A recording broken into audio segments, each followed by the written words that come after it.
बातमी आज मुख्यमंत्री राज्याचा अर्थसंकल्प मांडणार आहेत। दुपारी 2 वाजता मुख्यमंत्री देवेंद्र फडणवीस राज्याचा अर्थसंकल्प मांडतील।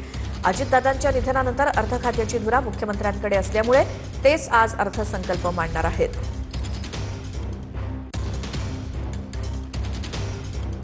कशा पद्धतीने राज्याचा अर्थसंकल्प हा सर्वांगीण विकासाचा असेल?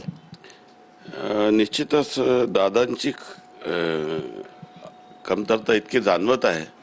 दादाशिवाय महाराष्ट्राचा अर्थसंकल्प याचा विचारही करता येत नाही आणि क्षणाक्षणी त्यांची आठवण येत आहे।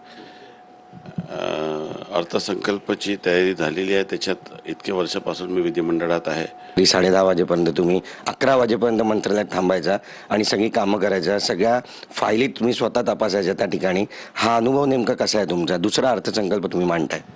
आर्थिक परिस्थिती जी काही महाराष्ट्राची आहे त्याच्यातून उत्पादक स्वरूपाची कामे जे स्वप्न माननीय मुख्यमंत्री महोदय आणि दोन्ही उपमुख्यमंत्री यांनी पाहिलेलं आहे, विकसित महाराष्ट्र 2047 याचा उद्दिष्टपूर्तीसाठी आम्ही या ठिकाणी काम करत आहोत। पर्सन योगेश गुरवसह गिरीश गायकवाड, TV9 मराठी, मुंबई।